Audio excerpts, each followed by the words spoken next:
प्यारे छात्रों, संस्कृत की हमारी इस कक्षा में आपका स्वागत है। आज हम डिस्कस करने वाले हैं संस्कृत के प्रश्न पत्र के बारे में। संस्कृत के प्रश्न पत्र के भी बारे में हम संपूर्णतया बात नहीं करेंगे, केवल हम बात करेंगे आज जो संस्कृत का प्रश्न पत्र 10वीं कक्षा में आता है उसमें जो गद्यांश भाग आता है, अपठित गद्यांश आता है, जो कि आपकी पाठ्य पुस्तक से नहीं होता है, उसके बारे में बात करने वाले हैं।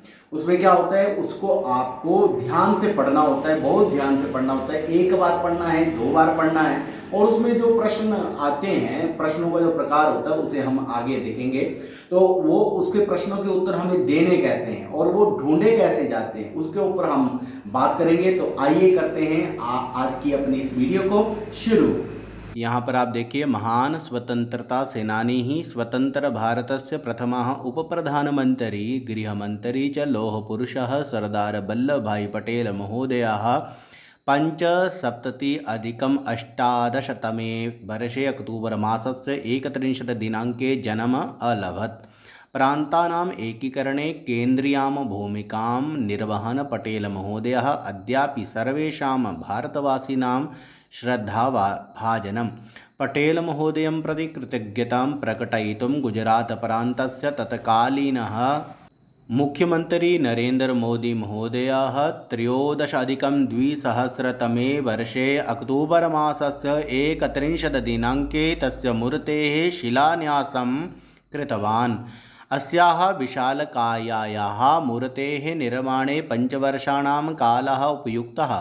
तस्यैव जन्मदिवसे अक्टूबर मासस्य 31 दिनाङ्के एव भारतस्य प्रधानमन्त्रिणा नरेंद्र मोदी महोदयेन मूर्तिरियं राष्ट्राय समर्पिता। इयं प्रतिमा एकतायाः मूर्ति स्टैच्यू ऑफ लिबर्टी इति नाम्ना ख्याता अस्ति।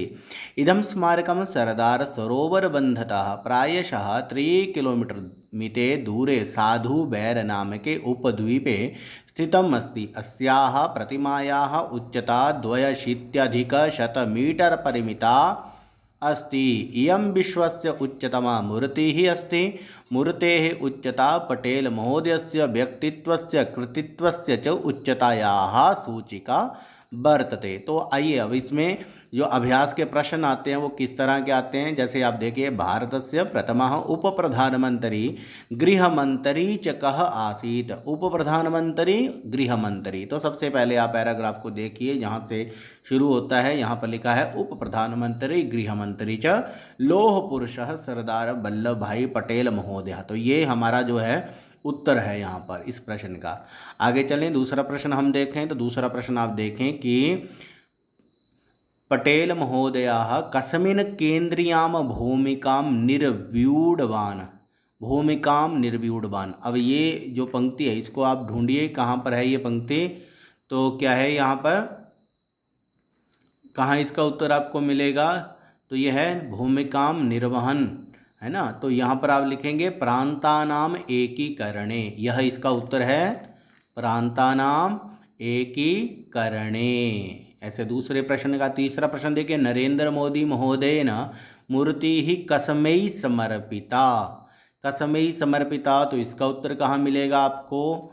यहाँ पर आप देखिए, यहाँ पर नरेंद्र मोदी महोदयेन मूर्तिरियं राष्ट्राय, आपका उत्तर क्या है, राष्ट्राय समर्पिता। तो राष्ट्राय लिखेंगे क्योंकि एक पद में ही आपको उत्तर देना है।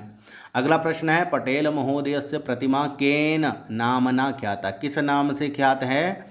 तो यहाँ पर एक पंक्ति आती है, इयं प्रतिमा एकतायाः मूर्ति, एकताया मूर्ति नाम स्टैच्यू ऑफ लिबर्टी इति नामना, है ना। यहाँ पर नामना आया, यहाँ पर प्रश्न में भी क्या है, नामना ख्याता। तो ये इसका उत्तर आ जाएगा, ठीक है। आगे हम चलें, पूर्ण वाक्येन उत्तरत। पूर्ण वाक्य में अब आपको उत्तर देना है। कह सर्वेषां भारतीयानां श्रद्धाभाजनम। तो आप गद्यांश को देखेंगे तो वहीं पर आपको ये पंक्ति मिलेगी, वल्लभ भाई पटेल महोदयः भारतवासीनां श्रद्धा भाजनम। कह की जगह क्या आ जाएगा, इनका पूरा नाम आ जाएगा, और आगे क्या आएगा, भारतवासीनां श्रद्धा भाजनम। ख प्रश्न देखिए, मूर्तेः उच्चता किम सूचयति। मूर्ति की जो उच्चता है वह क्या सूचित करती है? तो यहाँ पर देखिए, मूर्ते उच्चता पटेल महोदयस्य व्यक्तित्वस्य कृतित्वस्य च उच्चतायाः सूचिका वर्तते। पूरी पंक्ति जो है आप उत्तर में लिख सकते हैं। ठीक है, ये भी हो गया। अब जो तीसरे प्रकार का जो प्रश्न आता है वो क्या आता है? यथा निर्देशम प्रश्नान उत्तरत, जैसे आपको निर्देश दिया जाए उसके अनुसार प्रश्नों के उत्तर दीजिए। तो प्रश्न क्या है? केंद्रियाम भूमिकाम इत्यनयोः पदयोः किम विशेष्य पदम। क्या लिखा है? विशेष्य पदम। ताकि मैंने यहाँ पर क्या लिखा है? केंद्रियाम, परंतु ये केंद्रियाम इसका क्या है? विशेषण है। और क्या है? भूमिका शब्द जो है वो है विशेष्य पदम। देखिए, दो ही तरह के प्रश्न प्रायः पूछे जाते हैं। एक पूछा जाता है कि विशेषण पद क्या है, दूसरा पूछा जाता है कि विशेष्य पद क्या है। देखो, विशेषता जिसकी होती है वह विशेष्य होता है। और जैसे मान लीजिए नीला घोड़ा, मैंने आपको पहले भी बताया है कि नीला घोड़ा है तो नीला विशेषण है और घोड़ा क्या है? विशेष्य पदम है। तो यहाँ केंद्रियाम भूमिकाम, भूमिका कैसी है? केंद्रीय भूमिका है। तो यहाँ पर भूमिका शब्द जो होगा वो विशेष्य पद होगा। तस्यैव जन्मदिवसे सर्वनाम पदम कसमयी प्रयुक्तम। यहाँ चतुर्थी विभक्ति में पूछा कि कसमयी प्रयुक्तम, क्या कसमयी प्रयुक्तम? तस्यैव जन्मदिवसे। यहाँ पर जो तस्यैव शब्द है ये सर्वनाम किसके लिए प्रयुक्त है? तो उत्तर क्या है? वल्लभ भाई पटेलाय, चतुर्थी में उत्तर देंगे। उसके बाद देखिए, समीपे इत्यस्य विलोम पदम गद्यांशात चित्वा लिखत। समीपे के लिए इसका जो विलोम उल्टा क्या होगा? इसका समीप होता है ना, तो उसका क्या होगा उल्टा? दूरे। समीपे दूरे, समीप का बना समीपे तो दूर का बनेगा दूरे। महान स्वतंत्रता सेनानी जन्म अलभत इत्यस्मिन् वाक्ये किम क्रियापदम। क्रियापद क्या है? राम जाता है, यहाँ पर क्रियापद क्या है? जाना, इसमें क्या है? क्रिया है।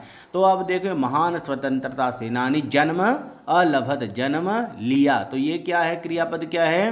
अलभत, इसमें क्रियापद है। तो इस प्रकार से जो भी गद्यांश आपको मिल जाए उसके प्रश्नों को आपने ध्यान से पढ़ना है, गद्यांश को ध्यान से पढ़ना है, और आपका जो ये 5 नंबर का जो विषय है आपके प्रश्न पत्र में ये पूरा हो जाता है और आपको मिल जाते हैं 5 अंक।